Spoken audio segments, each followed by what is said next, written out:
L'ex-président de la République démocratique du Congo, Joseph Kabila Kabange, privé de ses droits, contrairement aux polémiques autour de son salaire, le sénateur à vie n'a plus reçu un seul rond depuis 2020 et ne toucherait même pas la somme colossale de 680 000 $, révélation faite par son épouse Olive Lembe Kabila.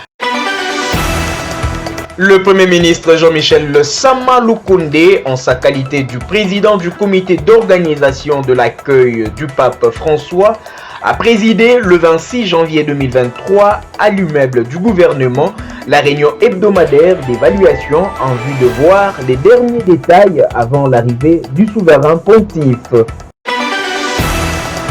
Opération coup de poing, le gouverneur de la ville province de Kinshasa, Jean-Tini Ngobila Mbaka, a supervisé la démolition des constructions anarchiques sur la baie de Ngaliema. Mesdames et messieurs, bonsoir et bon week-end chez vous. Bienvenue dans cette grande édition d'information. Tout de suite, la nouvelle de l'ex-président de la République démocratique du Congo, Joseph Kabila Kabange, privé de ses droits contrairement aux polémiques autour de son salaire. Le sénateur à vie n'a plus reçu un seul rond depuis 2020 et ne toucherait même pas la somme colossale de 680 000 $, révélation de son épouse Olive Lembe Kabila lors d'une cérémonie d'échange de vœux au centre hospitalier Initiative Plus, OLK. Suivez. Je mets quiconque en défi de m'éprouver depuis quand ils ont signé ce salaire de 680 000. Je commence à les chercher, moi. Puisque tellement que j'entends qu'on en parle. Je commence à les chercher. Je mets quiconque en défi de me prouver, de me produire les documents, par exemple, depuis 2020, de me produire les documents où on a signé ce salaire de 680 000 que mon époux aurait reçu. Quel nenni? Rien. Mais il n'a jamais réclamé. Il n'a jamais fait mention. Mais moi, personnellement, j'en fais mention parce que, malgré que lui ne le réclame pas, vous imaginez quelle magie est-ce que je peux opérer si j'ai 680 000 chaque mois entre mes mains pour le bien-être de mes compatriotes? Je pense que je vais, comme c'est une nouvelle année, je vais entamer des recherches et faire des démarches pour savoir où sont passés les 680 000 de mon époux pendant des années, que l'on crie tout le temps sur les toits, comme s'il les recevait quelque part, et essayer de les récupérer, puisque c'est son droit constitutionnel. Le Premier ministre Jean-Michel Sama Lukonde, en sa qualité du président du comité d'organisation de l'accueil du pape François, a présidé le 26 janvier 2023 à l'immeuble du gouvernement la réunion hebdomadaire d'évaluation en vue de voir le dernier détail avant l'arrivée du souverain pontife prévu pour le 31 janvier 2023. Regardez. En sa qualité de président du comité d'organisation de l'accueil du pape, le Premier ministre Jean-Michel Sama Lukonde a présidé ce jeudi 26 janvier 2023 à l'immeuble du gouvernement la réunion hebdomadaire d'évaluation en vue de voir le dernier détail avant l'arrivée du souverain pontife prévu pour le 31 janvier prochain. Toutes les commissions concernées ont pris part à cette rencontre. À quelques jours de ce grand événement, Monseigneur Hétor, l'énonce apostolique, s'est dit satisfait de l'évolution des préparatifs. Il reste confiant quant au réglage des derniers détails restants. Il l'a dit à la presse à la fin de cette réunion. C'était une réunion pour définir le dernier détail avant l'arrivée du pape, une réunion dans laquelle chaque membre du gouvernement et chaque membre de la commission de l'Église aussi qui prépare la visite a exprimé un peu le travail qui a été fait et le détail qui manque pour faire. Je pense qu'il y a beaucoup d'attentes et je pense qu'il y a beaucoup de joie, il y a beaucoup d'enthousiasme. C'est à nous de faire ensemble un travail pour que le pape soit bien accueilli parce que tout se déroule dans la manière la meilleure possible. Le ministre de la Communication et Médias, Patrick Mouyaya, appelle pour sa part tous les Congolais, catholiques ou non, à réserver un accueil chaleureux dirant à ses grands hôtes en sa double qualité de chef de l'Église et chef de l'État du Vatican. Saint-Père, le Premier ministre qui est en réalité le président du comité d'organisation, organise tous les jeudis des réunions de concertation avec l'Église. Et ici, vous aviez toutes les commissions, communication, sécurité, protocole, pour, comme le nom cela dit tout à l'heure, parler des derniers réglages et des informations pratiques qui doivent être communiquées aux fidèles, par exemple sur l'accès sur les sites et les autres questions. Et donc, c'était une réunion où l'on a noté, que ce soit du côté de l'Église ou du côté du gouvernement, une évolution positive. Nous sommes presque prêts à accueillir le Saint-Père comme on accueille en République démocratique du Congo. C'est l'occasion de rappeler à tous ceux qui nous suivent, que vous soyez catholique, que vous ne le soyez pas, le pape est une autorité spirituelle, mais c'est aussi un chef d'État. Réservons-lui un accueil digne qui ressemble à la chaleur que les Congolais réservent lorsqu'ils reçoivent des hôtes venus de l'extérieur. Quelques membres du cabinet du Premier ministre, le vice-premier ministre de l'Intérieur, le ministre d'État en charge de la Justice, le ministre d'État en charge des budgets, le ministre de la Communication et Médias, le ministre d'État en charge des infrastructures, le ministre de la Défense, la vice-ministre des Finances, le gouverneur de la ville de Kinshasa, le commissaire général de la PNC, le commandant de la police ville de Kinshasa et autres experts ont également pris part à cette réunion. Et à la chambre haute du Parlement, le président du Sénat, Modeste Bahati Lukwebo, a eu la séance de travail le jeudi 26 janvier 2023 en son cabinet de travail avec une forte délégation de forums de parlementaires de la conférence internationale de la région de Grand Lac, CIRGL en sigle. Au menu, le fonctionnement de cette institution en vue de se rendre compte de besoins avant l'assemblée plénière prévue au mois de mars prochain à Djouba. Regardez. Cette délégation est venue s'inquérir du fonctionnement de cette institution en République démocratique du Congo, siège du secrétariat général du Forum des parlementaires de la CIRGL, afin d'évaluer les besoins avant l'assemblée plénière prévue au mois de mars prochain à Djouba, au Soudan du Sud.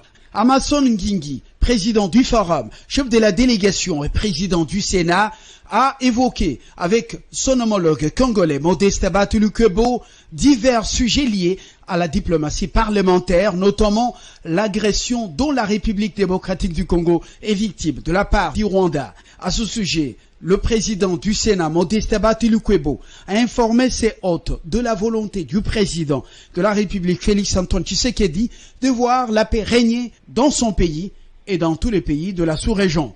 Modeste Bahati Lukwebo a assuré ses hôtes que son pays reste ouvert à une coopération gagnant-gagnant avec tous les pays du monde et dans plusieurs domaines. Le président du Forum des parlementaires de la CIRGL a pour sa part indiqué que son pays, le Kenya, est toujours disponible pour soutenir la RDC dans la lutte pour le retour total de la paix afin de favoriser son développement économique. Le Kenya sera toujours aux côtés de la RDC pour le soutenir dans sa poursuite de la paix, de la sécurité pour son peuple. La séance de travail s'est clôturée par une visite de la salle des plénières du Sénat. Les hôtes de Modeste Bahati Lukwebo ont apprécié les conditions de travail des élus de la République démocratique du Congo. Et à la chambre basse du Parlement, l'Assemblée nationale, le fructueux échange sur la paix et la stabilité entre le président Christophe Mbosso et Amazon Jeffa Nkingi, président du Sénat Kenya, lors d'un tête-à-tête tenu toujours le jeudi 26 janvier 2023 au Palais du Peuple. Au cœur de leurs échanges, les situations, les questions de paix et de stabilité et de sécurité de la partie est de la République démocratique du Congo. Encore une fois, regardez. Comme vous êtes au courant, en 2006, de la région de Grand Lac se sont réunis ensemble pour former ce qu'on appelle aujourd'hui les forums parlementaires dans la région de Grand Lac. l'objectif primordial de la conférence internationale sur les Grands Lacs était de parler des problèmes de paix et de stabilité dans la région. Après la formation de cette conférence internationale de la paix, il était important que tous les parlements de la région devraient jouer un rôle important. Et de ce fait, en 2008, le forum des parlementaires pour la conférence internationale sur la région des Grands Lacs était formé pour donner place à une plateforme pour le Parlement de cette région pour avoir la voix sur la paix en matière de paix et de stabilité dans la région. Le forum est dirigé par un président et pour le moment, c'est le Kenya qui tient la présidence. D'abord, je remercie mon collègue et la délégation qui l'accompagne pour les sacrifices que le peuple kenyan consent. Parce que dans cette lutte contre l'agression, les forces kenyanes nous accompagnent. Et pour qu'une force d'un pays étranger entre dans un autre pays, il faut quand même l'accord souvent du Parlement du pays. Et à ce titre-là, j'ai remercié le président du Sénat kenyan pour le soutien qu'ils apportent à cet effort de rétablissement de la paix à l'Est. Le Kenya n'est pas parmi les pays qui nous agressent. C'est le Rwanda et son complice, l'Ouganda, qui nous agresse. Mesdames et messieurs, ouvrons le chapitre d'enrôlement des électeurs. Moïse Katumbi a obtenu sa carte de lecteur le 26 janvier 2023 à Lubumbashi, un jour après le lancement des opérations dans cette deuxième ère. Le leader des Ensemble pour la République était accompagné de ses cadres, y compris les ministres démissionnaires du gouvernement. Regardez. Il ne s'agit pas d'un enrôlement comme les autres, parce qu'autrefois, allié de Félix Tshisekedi, Moïse Katumbi s'est catégoriquement désolidarisé de ce dernier et a annoncé dans la foulée sa candidature à la présidentielle de 2023.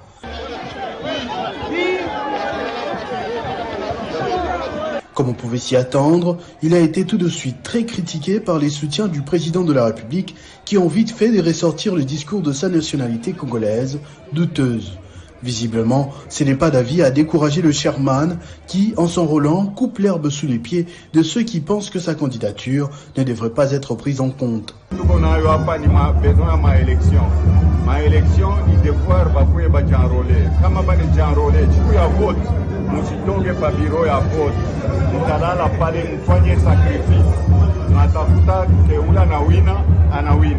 À part Moïse Katumbi, autrefois proche de Félix Tshisekedi, Délice Sanga aussi a annoncé sa candidature à la présidentielle de 2023.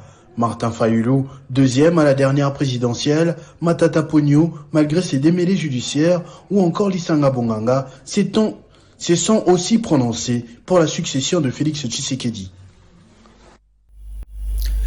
Le parti politique, le Rassemblement des démocrates tshisekédistes, RDT en sigle, s'est dit être prêt à accompagner le chef de l'État, Félix Antoine Tshisekedi Tshilombo, à gagner le deuxième mandat aux échéances électorales prochaines. Au cours de leur premier congrès, le carnaval, qui a débuté au siège national du parti jusqu'à la 14e rue Limité, siège des l'UDPS pour la restitution de leurs assises au secrétaire général Augustin Kabouya. Regardez.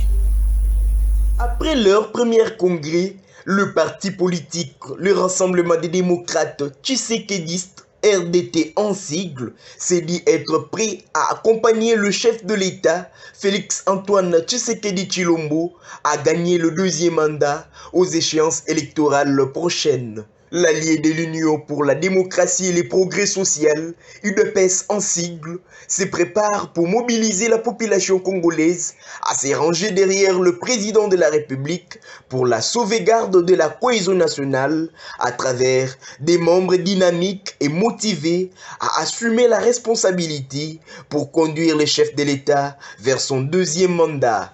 Le carnaval qui a débuté du siège national du parti RDT jusqu'à la 14e rue Limété, siège de l'UDPS, pour rendre compte de la quintessence du premier congrès organisé pour la préparation de processus électoral à venir. C'est dans ces buts, le cadre et membres du Rassemblement des démocrates tshisekédistes sont allés rencontrer le secrétaire général de l'UDPS, Augustin Kabouya, pour des échanges autour du premier congrès et la présentation de l'équipe qui va accompagner le chef de l'État au processus électoral. Sylvain Mutombo Kabinga, le soldat du peuple, président national du Rassemblement des démocrates tshisekédistes RDT en sigle, a fait le point quant à la quintessence de la rencontre entre les cadres et les membres du RDT et le secrétaire général de l'UDPS.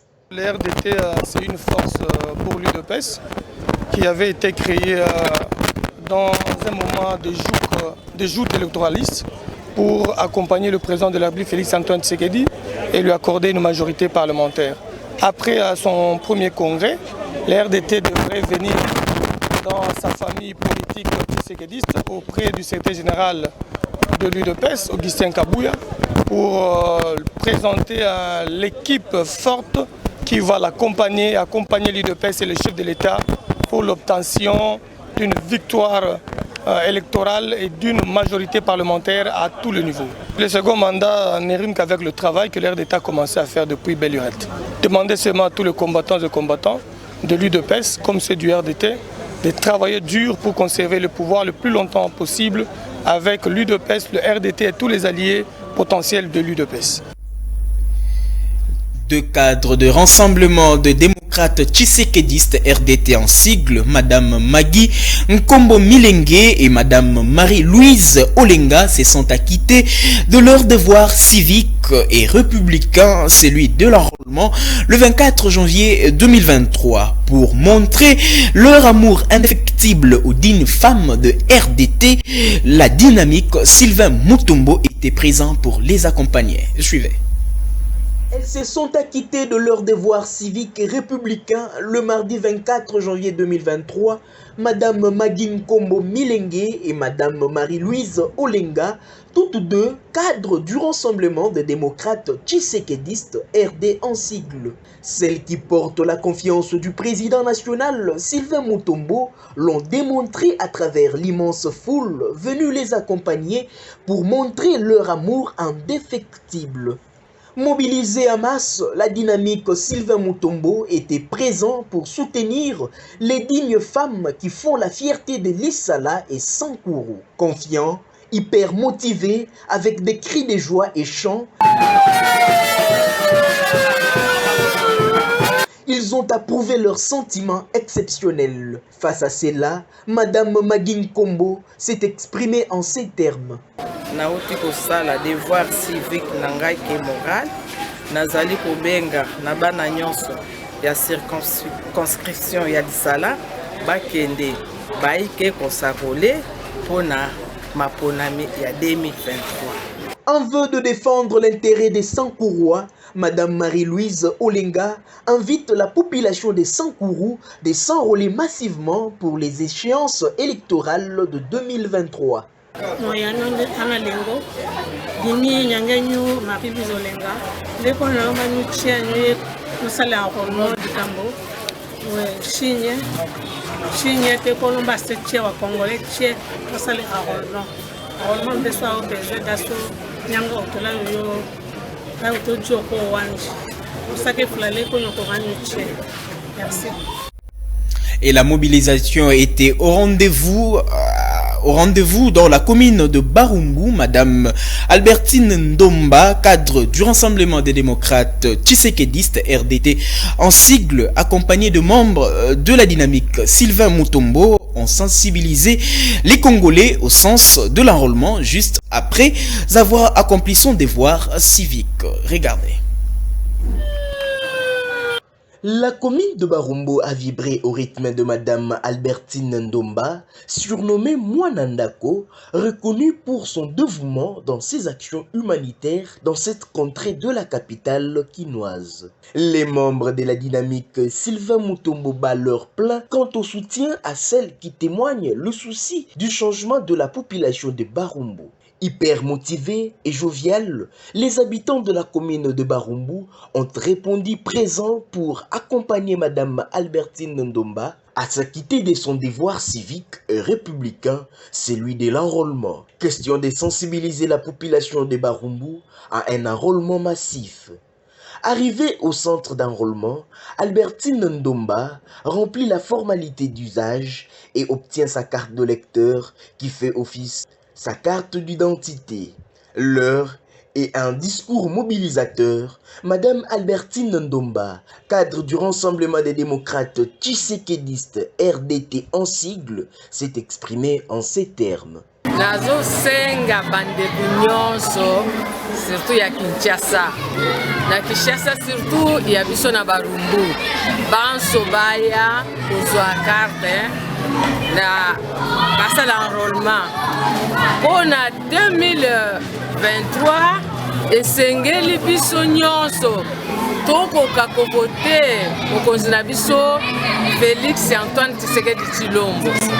Yangwana na ba député na biso nyonso otemboka ekende liboso.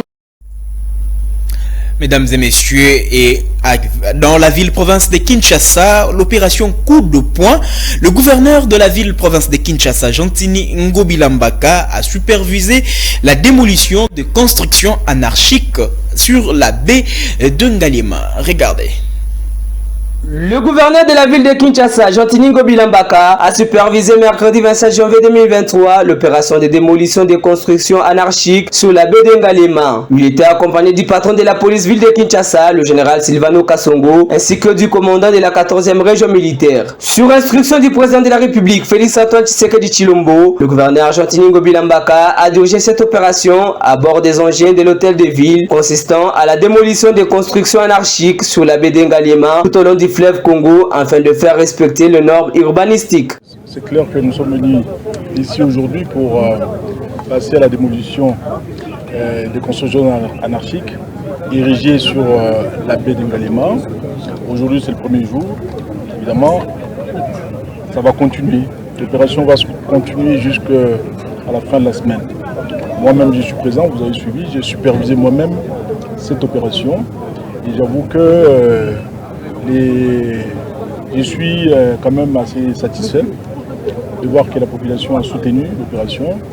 Et à partir de la semaine prochaine, je pense qu'on va sanctuariser ces sites pour le bénéfice des mamans maraîchères ainsi qu'aux gens qui pourraient développer la pisciculture. Moi, j'ai fait ma part de boulot. Il appartient à la police de faire la sienne. Je pense qu'à mon niveau, je vais continuer à faire le suivi. L'opération a commencé aujourd'hui, comme je l'ai dit, elle va se poursuivre jusqu'à la fin de la semaine.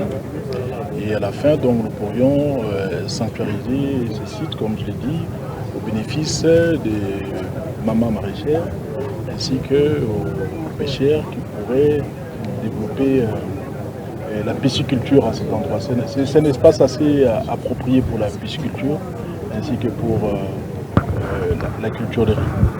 Les gens qui étaient en train de construire leur maison ici, évidemment, ils sont un peu dans la détresse, c'est tout à fait normal, mais j'attire quand même l'attention à notre population quinoise que les chefs coutumiers n'ont aucun droit de vendre des espaces ici, de vendre des espaces, donc, des terres ici dans la ville de Kinshasa. La ville est un centre extra coutumier et les droits coutumiers ne s'exercent pas. Quand bien même ils ont l'habitude de le faire au niveau de l'arrière-pays, même au niveau de l'arrière-pays, ils n'ont pas ces droits-là. Ils sont là pour faire le vigile, pour la sécurisation, la surveillance, pour éviter que n'importe quel intrus vienne occuper des espaces. Les chefs coutumiers n'ont aucun droit, j'insiste, les chefs coutumiers n'ont aucun droit de vendre des espaces de terre de vendre des terrains ici à Kinshasa ou même ailleurs. La politique, je dirais, sociale, notre politique sociale, nous pousse quand même à considérer certaines situations et surtout ne pas laisser les gens dans des difficultés. C'est comme ça que nous avons mis en place une commission qui a travaillé d'arrache-pied pour identifier d'abord tous les occupants anarchiques, ainsi que voir la possibilité comment les indemniser au cas par cas. Mesdames et messieurs, place au rappel des principaux titres. L'ex-président de la République démocratique du Congo, Joseph Kabila Kabange, privé de ses droits, contrairement aux polémiques autour de son salaire, le sénateur à vie n'a plus reçu un seul rond depuis 2020 et ne toucherait même pas la somme colossale de 680 000 $, révélation faite par son épouse Olive Lembe Kabila. Le Premier ministre Jean-Michel Sama Lukonde, en sa qualité du président du comité d'organisation de l'accueil du pape François, a présidé le 26 janvier 2023 à l'immeuble du gouvernement la réunion hebdomadaire d'évaluation en vue de voir les derniers détails avant l'arrivée du souverain pontife. Opération coup de poing, le gouverneur de la ville, province de Kinshasa, Gentili Ngobila Mbaka, a supervisé la démolition des constructions anarchiques sur la baie de Ngaliema.